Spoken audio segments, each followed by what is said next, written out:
Olá, minhas lindas! Como vocês estão? Maravilhosas! Sejam bem-vindas a mais um vídeo aqui do canal. Já se inscreva, deixe o seu like, o seu comentário, compartilhe com mais pessoas. Hoje, o assunto do nosso vídeo é um assunto delicado, mas muito importante. Então, toda vez que eu trago esse assunto aqui, eu sempre aviso antes. É um assunto delicado. Eu já explorei ele algumas vezes pelo Instagram, pelo TikTok, mas aqui, com mais detalhes, é a primeira vez. Então, sempre aviso, né? É um conteúdo muito delicado, mas muito importante. Hoje nós vamos falar sobre violência obstétrica, tá? E por que eu tô de fone? Por que as coisas hoje são diferentes aqui? Opa, desfocou, focou de novo. Ah. Bom, porque hoje a gente vai fazer um react. O que é isso, Bru? A gente vai reagir hoje a um parto que ficou muito conhecido, inclusive, na mídia, e eu resolvi trazer para vocês, onde a gente tem, infelizmente, sucessivas violências obstétricas dentro de um mesmo parto, que é o parto da Chantal Verdelho. Talvez vocês conheçam, se não conhecem, a gente vai conhecer hoje. Porque falar sobre violência obstétrica é muito, às vezes, raso. Às vezes a gente pensa que a violência obstétrica ela vai se dar de uma forma muito descarada, de uma forma muito visível, que é só violência ao corpo físico da mulher, que pode colocar o bebê em risco, mas não é assim. Então, o que é violência obstétrica? Antes da gente ir ao vídeo, e eu já adianto que esse não vai ser o único vídeo aqui do canal trazendo esse assunto, tem um outro vídeo que eu quero trazer também para reagir com vocês, porque dessa forma eu consigo ir mostrando para vocês na prática coisas que às vezes você que está por aí, mamãe de primeira viagem, ou acompanhante de alguma gestante que vai parir pela primeira vez, não faz ideia de como a violência obstétrica pode se apresentar. E hoje é o que a gente vai falar. Hoje é sobre o que a gente vai conversar. Então, primeira coisa, o que é violência obstétrica? Tudo aquilo, primeiro, que for feito sem aviso prévio, sem permissão. Primeiro ponto, tá? Então, tudo que for feito sem aviso à gestante ou sem a prévia permissão já é um tipo de violência. Pronto, começa daí. Não precisa ser só as violências mais comuns e corriqueiras que a gente tem, não. O corpo é seu. E já adianto até que esse vídeo é delicado, então se você está gestante, por exemplo, Bru, eu não consigo assistir, mas eu queria que a pessoa que vai me acompanhar, meu acompanhante de parto, entenda sobre. Coloca para assistir. Ou se você tá aí, né? Gente, essa câmera vai ficar focando e desfocando. Mas eu vou melhorar para vocês depois, é porque eu tô aprendendo a mexer nesse negócio aqui. Mas depois eu vou melhorar para vocês essa situação. Coloque, traz o seu acompanhante de parto, assistam juntos. Por quê? Mais uma vez, falar sobre violência obstétrica é muito fácil, mas tentar entender como ela pode surgir durante o seu trabalho de parto, ou como os profissionais podem tentar trazê-la, é difícil, e dessa forma a gente consegue. Então, inclusive, já tem outro vídeo para subir também reagindo a violências obstétricas. Não sei se ele vai ser postado logo após esse aqui no canal, ou se vão ser juntos, ou se tem um ainda entre um e outro, mas tem outro vídeo já para subir.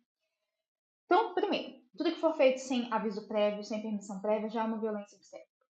Tudo que coloca a mulher em risco, bebê em risco, tudo que traz que, como é que eu posso dizer, que possa invadir o corpo da mulher, a mente da mulher, porque a violência obstétrica, ela é física, emocional, psicológica e verbal. E por isso que eu trouxe esse vídeo hoje pra gente assistir, porque nela a gente tem todos os tipos de violência, todos de violência obstétrica. A gente tem a verbal, a gente tem a física, a gente tem a psicológica. Então é importante a gente entender. Tudo também que vai trazer para você, mulher, um desconforto, por exemplo, coisas mais que a gente quase não vê. Não ouve falar e não sabe que é violência, mas que acontece muito. Proibir você, mulher, na maternidade, em trabalho de parto, de tomar um banho quente, que te traz um alívio da dor. Proibir você de comer, de colocar em dieta zero. Se o seu corpo está caminhando para um trabalho de parto, não tem por que te colocar em dieta zero. Você não tem uma cesariana eletiva marcada para te trazer um jejum. não te trazer privacidade. É um trabalho de parto, o trabalho de parto é seu e você não tem privacidade entre 500 profissionais, às vezes vários estudantes, ou, por exemplo, você não tem a privacidade de permanecer com o teu acompanhante em um ambiente, nem que seja separado por uma cortina, um box de hospital, por exemplo, de enfermaria. Não, você está ali exposta, às vezes com algumas partes do seu corpo expostas, e tem outras mulheres, outros acompanhantes. Isso também é um tipo de violência, tá? Que a gente pode acompanhar por aí. Já acompanhei bastante violência desse tipo. E uma principal, proibir que você tenha um acompanhante. Isso já é violência obstétrica. Então eu te trago um sofrimento, eu tiro de você aquilo que pode te trazer tranquilidade, aquilo que pode te trazer conforto. Proibir você de se movimentar. O que mais? Gente, são tantas vertentes de violência obstétrica. Exigir que você tenha o teu parto, o teu expulsivo, que é o momento de trazer o bebê ao mundo, é o momento de fazer a força, é o momento de respirar o teu bebê para fora, na posição ginecológica ou litotômica, que é aquela posiçãozinha sentada, de perna para cima, de barriga para cima, é violência. É a posição mais desconfortável que existe. E ela não favorece o relaxamento do teu assoalho pélvico. Também não é uma posição que favorece a descida do bebê em questão de gravidade. Né? A gente tem posições muito melhores, como quatro apoios, por exemplo. A gente hoje tem banqueta, tem tantas outras oportunidades de posições para o expulsivo que a posição ginecológica, te obrigar a ela, é errado.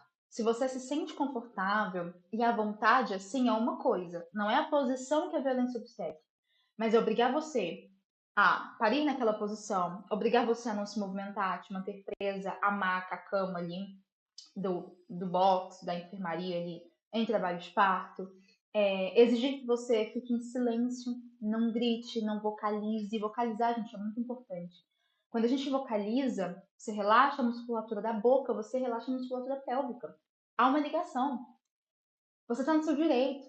Você está sentindo o momento ali, é uma dor sim, é uma onda de contração, você está sentindo aquilo ali. É um misto de muitas sensações e você não tem o direito de verbalizar, é errado. Então também é algo que traz uma violência. Tudo isso, vocês conseguem entender que é uma somatória de fatores? A violência obstétrica ela não acontece só no momento do parto. Por isso é que a gente conversa sobre plano de parto, inclusive eu tenho meu plano de parto. Se você não montou o seu e quer um plano de parto prontinho, entre em contato comigo lá no Instagram. Tem na minha bio lá no Instagram também. O plano de parto, por exemplo, eu sempre digo, ele tem que absorver tudo desde o momento que você entra em trabalho de parto interno no hospital até o dia da sua alta. Por quê? Você pode sofrer violências obstétricas durante a sua internação. Não é só no momento do parto. Gente, essa câmera vai ficar desfocando, vocês me perdoem. Mas o assunto é sério, eu não vou parar, não. Depois, no próximo vídeo, eu dou um jeito, mas o assunto é muito importante. E sabendo de tudo isso, sabendo que, Bruna, sofri, fui vítima de violência obstétrica, recorra à ouvidoria do hospital, à defensoria pública, à delegacia, recorra. É um assunto muito complexo, muito delicado, mas que se a gente não falar, nada vai mudar. Se eu não vier aqui, por exemplo, ensinar vocês, trazer a vocês exemplos de como elas podem surgir, se vocês não entenderem, não obterem informação e não exigirem que o seu direito de não sofrer uma violência seja cumprido, quando é que a gente vai mudar esse cenário desumanizado de parto? Não é normal. Não é normal eu te obrigar a ficar numa posição, não é normal eu te obrigar a fazer silêncio, não é normal eu te colocar numa dieta zero para você não se alimentar. Não é normal eu falar, ó, fica quietinho aí, como já aconteceu várias vezes, a gente recebe muito relato. Lá no Instagram a gente recebe muito relato, muitas, nem noção. Eu queria poder abrir tudo, mas tem coisa que é muito pesada mesmo. Ó, fica quietinho aí, porque se você continuar assim vai ser a última a ser atendida. Isso aí, pelo amor de Deus. Aí já entra também numa parte de negligência, não é só violência, pode ser uma negligência médica, por exemplo, da equipe, né? E eu, como doula, educadora perinatal, graduando em enfermagem e atuando nessa área, eu tenho que trazer para vocês informação. Se a gente não fala sobre isso, nada vai mudar, entende? Então, eu acho importante, a gente hoje vai falar sobre um caso que ficou conhecido, né, nacionalmente, e que também teve um desfecho não tão favorável anos depois, né? Esse caso, se eu não me engano, é de 2021. Reportagem, se eu não me engano, é de janeiro de 2022. E até agora, há pouco, nós estamos em 2025 já. Em 2024, finalzinho do ano, saiu aí, né, o resultado, o médico, enfim, não sofreu as devidas consequências. Né? Vocês podem pesquisar reportagens sobre o caso depois, atualizações. Mas uma coisa muito importante que eu quero trazer para vocês. Esse caso da Chantal, eu vou até. Cadê? Eu vou até reduzir aqui já o meu quadro na minha câmera. Esse quadro da Chantal, gente, só foi possível ela perceber que foi vítima de violência porque o esposo dela, o acompanhante, estava preparado. Lógico, ele não imaginava, com certeza, o que a Chantal passaria. Eu tenho certeza absoluta disso. Ele não imaginava o que aconteceria. Só que ele foi para a sala de parto com uma câmera. E aí eu trago para vocês a importância de ter um acompanhante preparado. Eu não sei se a Chantal tinha uma doula. Pelas imagens, a gente percebe que provavelmente não. Ali tinha um médico, essa enfermeira, ou seus auxiliares. Parece que todo mundo realmente fazia parte da equipe do hospital. Não tinha ninguém pela Chantal e pelo Matheus, se eu não me engano, que é o nome do esposo dela, Matheus Verdinho. Então é importante estar acompanhado, ter a presença de uma doula, faz toda a diferença. Ter informação, eu também não sei se ela tinha um plano de parto, essas coisas a gente não consegue ter uma noção. Provavelmente não, né? Mas eu não posso dizer com certeza. O caso é de 3 anos atrás, praticamente. Então não era tão falado sobre isso. Esse caso foi o que deu um boom, digamos assim, e foi o que trouxe pra gente, no âmbito nacional, a importância de perceber a violência obstétrica. Foi esse caso aqui. Por quê? Ela é uma pessoa pública, ele também é, eu vou contextualizar rapidinho para vocês. Então, ele filmou o parto, ele levou para a sala de parto uma webcam, que é uma câmerazinha que você coloca. Ele colocou, se eu não me engano, eu não sei se aparece na filmagem ou se ele que falou depois, a gente vai ver a reportagem que eles deram pro Fantástico na época, tá? Foi a única coisa que eu encontrei sobre. A imagem também não é das melhores, por quê? Ele gravou com uma webcam. Então ele colocou, tem um suporte que você coloca, ele colocou o suporte na testa e a webcam ficou ali gravando, tanto é que vocês vão perceber que a imagem ela é de cima, né? E foi só por ter imagens que ela conseguiu comprovar o que ela sofreu. Porque o médico, o doutor que fez aqui o parto, né, o responsável pelo parto, é um doutor muito conhecido, o doutor Calil. Ele é muito conhecido no âmbito, então quem imaginaria? Né? Às vezes, por isso que eu digo para você, você tem que estar preparado. É você o teu acompanhante, se tem uma doula, é você o teu acompanhante da doula, você o teu acompanhante da equipe, para estarem preparados, e vocês é que tem que buscar a humanização, para estarem prontos em qualquer cenário. Tem que ter plano de parto, sim. O plano de parto é um documento, gente, que tem que ser assinado pela gestante, pelo acompanhante ou a doula, ou os dois, e pelo responsável pelo seu parto, seja o obstetra da equipe de plantão, no dia que você entrar em trabalho de parto, ou seja o seu obstetra em alguma das consultas pré-natais, se você vai ter o parto junto com o mesmo obstetra que te acompanhou. Se não é, leve no plantão. Quem tem que assinar o plano de parto para comprovar a ciência de tudo que está ali é o profissional que vai fazer o parto de fato. Então, se vai ser pelo plantão, leve no plantão no dia, tem que ser aquele profissional. Se algo acontece que não estava ali, você pode usar aquele documento para recorrer. Olha, tá aqui, judicialmente. O profissional assinou, ele estava ciente, mesmo assim ele fez. Entende? Por isso é importante. Então a gente vai aqui acompanhando. Eu vou dar play. E a gente vai conversando um pouquinho. Eu vou pausando e a gente vai conversando um pouco. Nesse início, como foi uma reportagem muito fantástica, nesse início eles vão fazer uma varredura de várias imagens, cenas, aí volta depois pra gente assistir aos poucos, tá? Então vamos lá.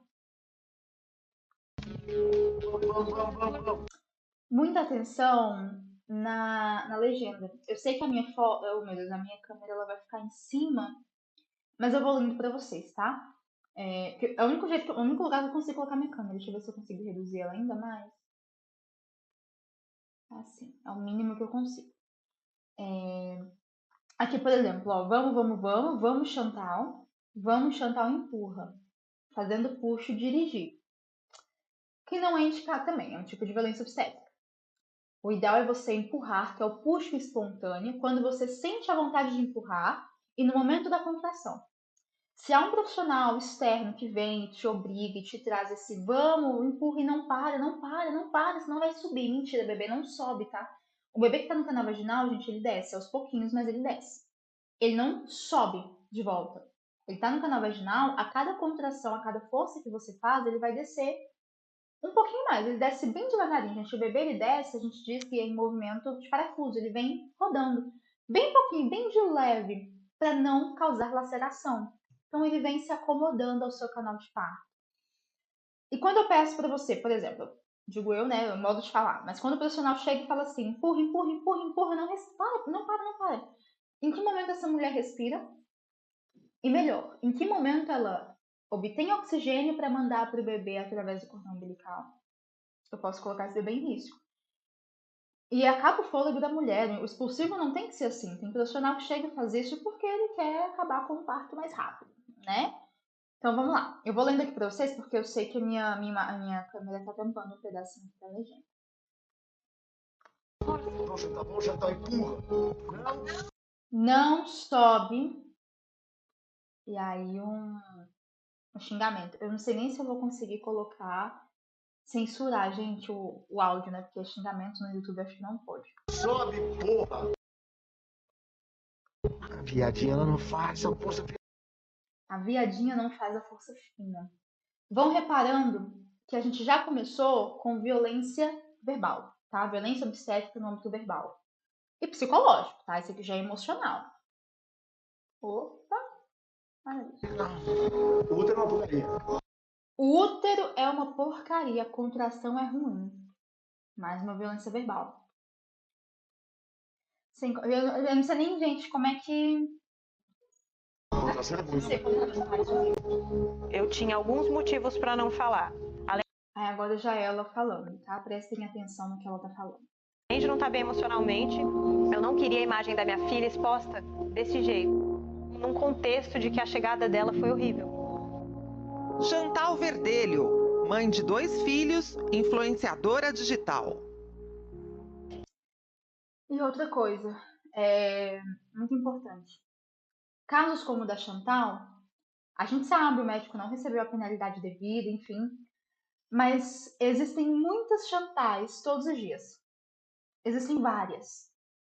Ela, por ser alguém conhecida, graças a Deus, conseguiu trazer isso à luz, à tona, sabe? Mas existem Chantais todos os dias por aí, em várias maternidades do mundo, do Brasil e do mundo. Só que ela foi a única, né, que por ter um conhecimento ali, por ser uma pessoa de visibilidade, conseguiu trazer à tona. Mas imaginem só mulheres que passam por isso todos os dias e não fazem a mínima noção.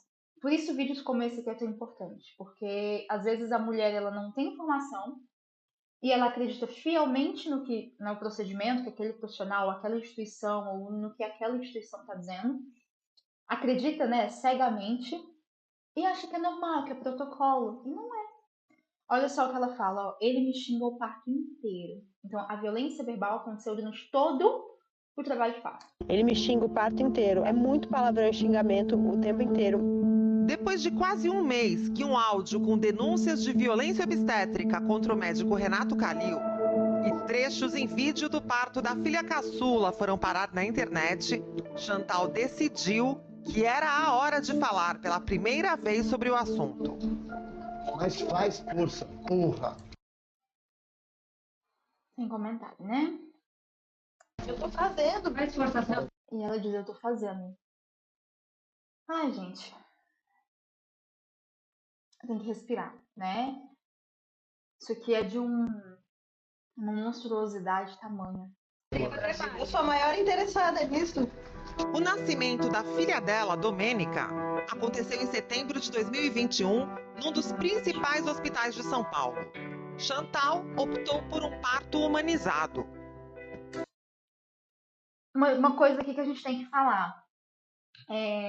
Existe diferença, tá, gente, entre parto humanizado e parto vaginal. Na época, pelo visto, isso não era muito claro. Tanto é que na reportagem, a repórter te traz, né, que ela optou por um parto humanizado. Só que não foi nada humanizado, foi vaginal. Parto vaginal, o parto onde o bebê sai, né, pelo canal vaginal. Só que ele pode ser humanizado ou não. O dela não foi nada humanizado. E a gente tem o parto humanizado, que é um parto. O que é o parto humanizado? É o parto na água? É o parto vaginal? Não, existe até cesariana, onde o processo, por exemplo, do pré-operatório é humanizado. Como assim? Isso é um procedimento, né? Por exemplo, a cesariana é um procedimento, mas tem como humanizar essa chegada da mulher à sala cirúrgica, por exemplo, explicando a ela tudo o que vai acontecer, deixando claro que ela vai ser a primeira a ter contato com o bebê, explicando para ela conforme o procedimento vai acontecendo, deixando as luzes da sala mais baixas, trazendo uma música para que ela traga, para que ela tenha um ambiente propício. Então, a humanização do parto nada mais é, tá? Eu vou trazer para vocês o conceito do humanizado. Respeitar os desejos e necessidades da mulher. Isso é humanização de parto. Não é todo parto vaginal que é humanizado, não é porque o parto foi na água, na banheira que foi humanizado, não. Por exemplo, dela foi um parto vaginal, mas totalmente desumanizado, cheio, né? A gente tem vários gatilhos de violências obstétricas que ocorreram. Então, antigamente, e na época dessa reportagem isso fica muito claro, ainda confundia-se essa história de parto humanizado, parto vaginal, um é outro, não é, tá? Humanizado é uma coisa, é respeitar desejos, necessidades da gestante, e o vaginal, ele pode ser humanizado ou não. Entrei em trabalho de parto, fiquei em casa, tendo os primeiros sinais, as primeiras contrações, até o momento que eu não aguentei mais de dor. Eu fui para o hospital. E o parto seguiu por 20 horas. Na verdade foram 48 horas. Que eu fiquei no hospital, eu acho que foi, em trabalho de parto, foi aproximadamente umas 12 horas. Ele chegou somente nas 2 horas finais, que foi quando mudou o clima, assim, do parto. Ele chegou muito apressado. Então, olha só, muito importante. Provavelmente, esse tempo todo que ela fala sobre o trabalho de parto não era o trabalho de parto ativo. O trabalho de parto ativo, ele se dá a partir dos 4, 5 centímetros de dilatação, tá? Então, antes disso, é fase latente. Fase latente não é trabalho de parto ativo, mas já é um princípio. Então, quando ela traz que ficou horas e horas, provavelmente ela está se referindo à fase latente, que é o início da dilatação, até o final, tá? Da fase ativa e expulsiva. O que a gente considera trabalho de parto é só a fase ativa. Tanto é que é por isso que os hospitais, em sua maioria, não internam gestantes com menos de 4 centímetros de dilatação. Varia de instituição para instituição, mas segundo o próprio Ministério da Saúde, tá, e a OMS, ele traz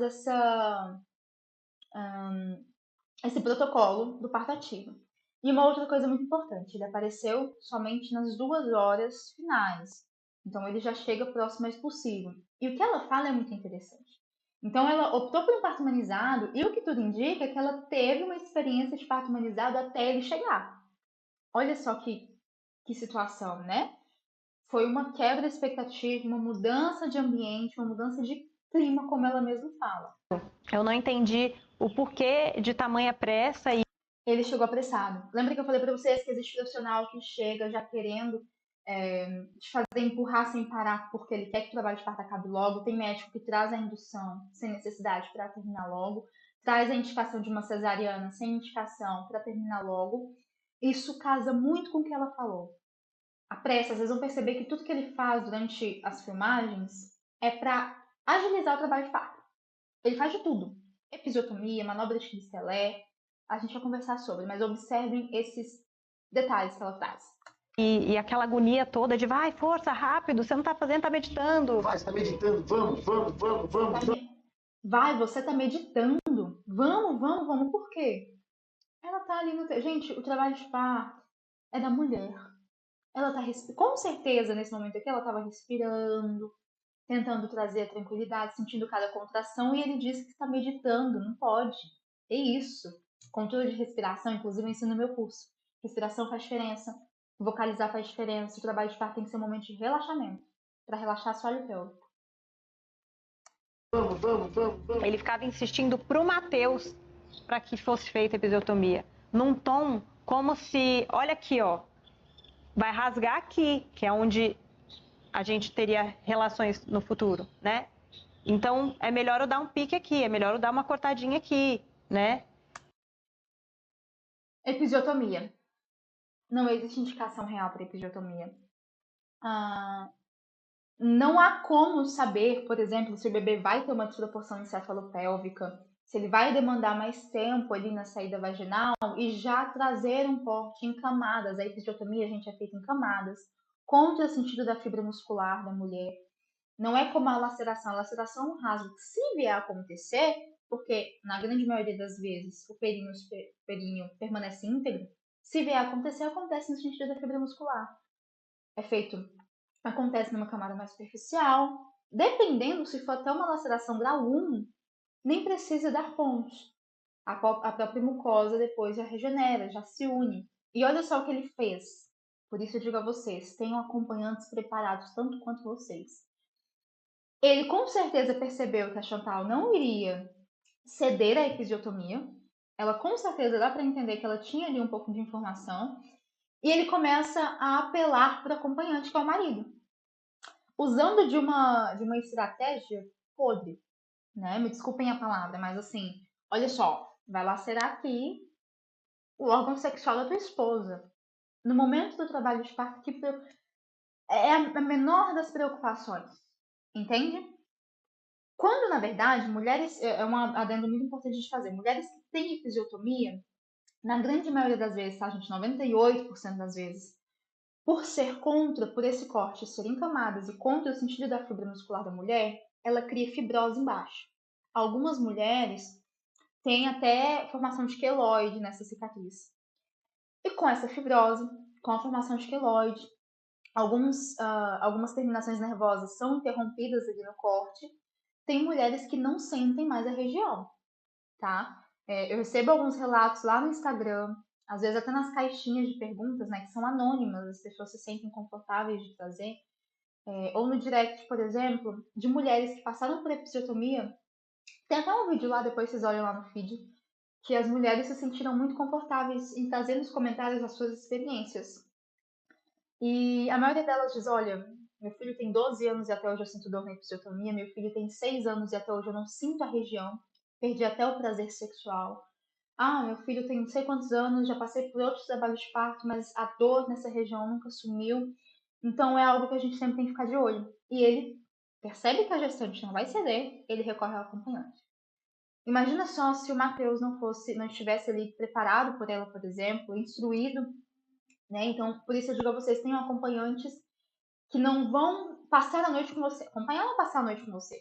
Acompanhar do trabalho de parto é estar preparado para também agir quando você não puder ali no momento. Ela estava focada no ser expulsivo. E ele fica falando isso pro Matheus como se eu não estivesse ali e como se a decisão não fosse minha. Matheus Verdelho é o marido de Chantal. Teimosa, ela não quer piso. Teimosa, ela não quer epísio. Isso já mostra que, na verdade, era rotina com certeza, a rotina desse médico fazer epísio em todas os trabalhos de parto. Aqui em Brasília, eu vou tomar cuidado com o que eu vou falar, mas tem um médico bem semelhante no seu modo de agir, no seu modo de trabalhar. Saiu na mídia depois de um tempo, mas a gente que trabalha com parto, acompanhando parto, a gente tem um grupo de algumas profissionais, né? E acaba conhecendo, tendo contato, então a gente fica sabendo de coisas que acontecem internamente que às vezes não sai pra mídia. E esse médico, ele até foi indiciado depois de muito tempo, graças a Deus. Alguns profissionais ajudaram nessa denúncia. Passou foi pra mídia, então eu vou citar, né? Já que tá na mídia aí, vocês podem pesquisar, eu vou citar o nome. Dr. Shakespeare, que é maravilhoso, entre muitas aspas, durante o pré-natal, mas no trabalho de parto se assemelha. E eu me recordei disso, né? Então, eu nem sei, inclusive, como é que ele tá, se ele tá atendendo ou não, mas toda gestante que eu tinha, que chegaram, porque agora eu não sei se ele tá atendendo, mas as gestantes, depois disso tudo, elas já chegam pra mim dizendo, Bru, tô com tal obstetra. Não é ele, né? Então, nem sei como é que ele tá, enfim, se tá atendendo ou não, mas era um médico que tinha uma rotina bem semelhante de. E isso, tá, gente, de pessoas de dentro. A gente tem informação, por a gente trabalhar na área, a gente acaba recebendo muita coisa. Então, informações de dentro de que esse médico chegava, né, ali com as gestantes dele, todas em trabalho de parto, várias gestantes às vezes durante o plantão dele, e ele as colocava todas em induções juntas. Então ele trazia indução sem indicação para várias mulheres para que elas ganhassem logo seus bebês rápido, ou então trazia o uso do fórceps sem indicação, né? Porque é uma outra história quando tem indicação. São raras, mas do vácuo, enfim. E aí trazia essas indicações, essa pressa, a episiotomia. Então, os relatos eram esses, que os plantões com ele eram assim, vários bebês nascendo juntos, rápidos, porque ele trazia essa noção de falsas indicações para acabar logo com o trabalho do plantão, não respeitando o tempo do corpo da mulher, enfim. O que Renato Calil sugere neste trecho inédito do vídeo do parto de Chantal é a episiotomia, um procedimento cirúrgico no períneo, região entre a vagina e o ânus, que facilitaria a passagem do bebê. Não tinha a menor necessidade dele tentar me rasgar com as mãos, e isso é feito várias vezes. Ele basicamente passa o parto inteiro fazendo esse movimento com a minha vagina, tentando abrir ela, já que ele não teve o corte. Quando nós temos um profissional que não recebe a permissão da episiotomia, eles vêm com a história de massagear. E aí, enfim, já tive relatos do tipo, e também já presenciei com algumas gestantes minhas, e aí na hora eu falei, não, ela não quer isso. E eu sempre instruo quando eu tô, como doula, acompanhando, assistindo, prestando assistência, o acompanhante. Então eu dizia, ela não quer isso, e eu já acionava o acompanhante. Ó, fica de olho aí. Ela não quer. Que é o quê? Inserir as mãos, né? Claro, tudo isso, gente, previamente combinado com as minhas gestantes, né? Lógico. É inserir as mãos dentro mesmo do canal vaginal e é como se um movimento de abaular, de abrir mesmo, sabe? Que é isso mais ou menos o que ela fala. Ele tenta com as mãos. Você não quer? Você não quer. Ela não quer epísio e ele continua insistente. Ela não quer epísio? Ó, falta só epísio para nascer. Ó, faltando só epísio para nascer. Com certeza a bebê já estava ali quase coroando. A cada contração a Chantal fazia sua força, empurrava, né, da maneira que deve ser, e é mais segura para ela e para o bebê por receber oxigenação, demanda de oxigênio. E ele não para de falar que tá faltando epísio. O que é isso? Violência psicológica. Para ganhá-la pelo cansaço. De tanto falar que só falta epísio, aproveitar que essa mulher tá cansada, tá com dor, tá com contração, para ela falar, então tá, vai, faz logo. A episiotomia ela vem do século XVIII com a lógica de quanto mais rápido fosse melhor, então abre a passagem. Prestem atenção, gente, na explicação desse especialista, achei incrível. Para o bebê sair mais facilmente. Tem vários grupos científicos que defendem a não realização da episiotomia em nenhum caso, né? Mas esse assunto, episiotomia, ainda é um pouco polêmica, tem que analisar cada caso e entender em que circunstâncias que ela foi feita. Quando ela nem é consentida pela mulher, aí pronto, aí acabou, porque qualquer procedimento que não seja consentido pela mulher vai se enquadrar como violência obstétrica. Chantal também não gostou da insistência do médico para que ela usasse um medicamento quando entrou em trabalho de parto. Eu não estava tendo dilatação. E para isso ele propôs mais de 2 vezes para a gente fazer o uso do misoprostol. Eu sabia que misoprostol é um comprimidinho, tá? De prostaglandina. Gente, todo método de indução, ele é bem-vindo e ele pode salvar a vida do bebê ou da mãe, ou auxiliar no andamento do trabalho de parto, mas isso quando tem indicação. Nós temos atualmente, mais popularmente, 5 métodos de indução, os principais: misoprostol, ocitocina, fita de Propé, sonda Foley e balão de Krause. São os métodos utilizados e cada um deles tem uma finalidade, tem um momento, uma fase de trabalho de parto ideal. Por exemplo, o misoprostol é ideal para a fase latente ou início de fase ativa. A ocitocina só pode ser usada em fase ativa e depende de como está esse colo, amolecido, fino, não. Então, cada um deles, um é para trazer contração, o outro é para trazer dilatação, todos eles. Só que tem que ter uma indicação para isso, tem que ter uma real necessidade para isso. E também existem suas contraindicações. Cada caso é um. É muito bem-vindo, sim, mas quando é realmente indicado e não para acelerar o trabalho de parto. O Prostol era proibido para quem tem cesárea anterior, e eu tenho uma cesárea anterior. E que o risco não é indicado. No lugar do misoprostol, mais indicado seria a sonda Foley ou balão de Krause. No lugar dele, entendeu? Para mulheres que têm a cesariana prévia. Tem alguns obstetras e algumas literaturas que trazem uma contrariedade nisso. Mas, na grande maioria, é essa mesma noção. O risco é de morte. E ela, observem só uma coisa, rapidinho, gente, eu já vou deixar o vídeo rolando, tô pausando, né, mas é porque eu vou lembrando aqui de coisas importantes. E observem o quanto ela estava preparada. Isso mostra que ela já estava instruída. Que bom, provavelmente ela teve uma educadora perinatal com ela. Não sei se no momento do parto, isso a gente não consegue saber, mas provavelmente ela estudou o trabalho de parto antes.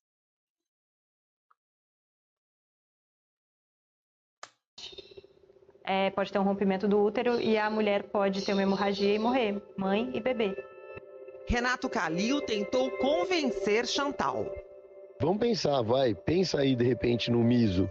A gente não precisa fazer dose inteira, faz devagarinho, interna, e vai fazendo progressivamente. Se ela não tinha essa indicação, isso aqui não devia nem ter sido pauta, entendeu? E é recomendado pela Organização Mundial de Saúde, pela Federação Brasileira de Ginecologia e Obstetrícia, como a medicação para preparo de colo do útero e para indução de parto. Ele tem uma contraindicação pelas evidências científicas, que é quando a mulher tem uma cesárea anterior. Você está sempre em coordenação. Exatamente, ó. Aí agora, observem como ele volta de novo. Ele não conseguiu o miso, ele não conseguiu a episiotomia, e ele vai dizer agora que ela está fazendo a força de forma errada, sem coordenação. Ah, já tinha nascido, já era para ter nascido. A culpa é sua, aí trazendo essa noção. A culpa é sua que não está nascendo. Tinha nascido faz uma meia hora aqui. Houve um momento também que ele pediu a ajuda de alguém mais forte para pressionar. Manobra de Christeller, violência obstétrica, muito comum. Antigamente, eu vou falar antes de vocês verem, antigamente utilizava-se o membro da equipe para subir em cima da barriga da mulher. Logicamente, né, com tanta reclamação, processo, isso e aquilo, hoje não é mais assim, mas as pessoas continuam fazendo de forma velada, achando que ninguém vai perceber, que é empurrar ou com o antebraço ou com a mão. Então, a mão é colocada acima, né, ali, aqui nessa parte de cima uterino, né, abaixo do seio.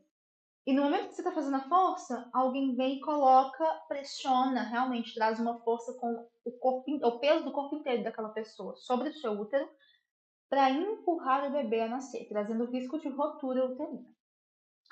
Fratura de costela, esses são outros problemas que tinham muito e que podem acontecer, mas o principal é a rotura uterina. Vocês vão ver que ele fez isso aqui também. Então a gente já tem tentar forçar ao miso, tentar forçar a episiotomia, agora vai entrar a manobra de Christeller e a violência verbal não parou em momento nenhum. A sua barriga? Sim, na verdade, a minha barriga foi pressionada desde o começo que ele chegou. Ele pede para uma médica da equipe dele fazer essa manobra de Christeller, né, que chama. E depois ele pede para o anestesista fazer, porque o anestesista era mais forte. Inclusive, eu reclamei que estava doendo. Quando você assiste os vídeos, dá para você ver ele tremendo de tanta força que ele faz contra a minha barriga. Ele coloca o corpo dele inteiro em cima da minha barriga e ainda faz força. Eu vou pôr o braço aqui. Você tem que fazer força, tá? Ó, como eu falei pra vocês, não é feito mais com a pessoa subindo. Ela agora coloca braço, antebraço. E é sempre, gente, com um diálogo de, ó, eu tô te ajudando, eu tô te auxiliando, e não tá. Isso aqui traz riscos absurdos. Observe. Deixa eu pôr aqui, vai, enche o peito, solta o ar. Força, vamos. A manobra de Christeller, ela consiste numa pressão no fundo uterino. Ela foi descrita já há bastante tempo, em 1867, por um obstetra alemão, mas ela não é mais recomendada, né? O próprio Ministério da Saúde, desde os anos 2000, não recomendam a utilização da manobra de Christeller na assistência ao parto. Nossa, minha barriga tá doendo muito. Vamos.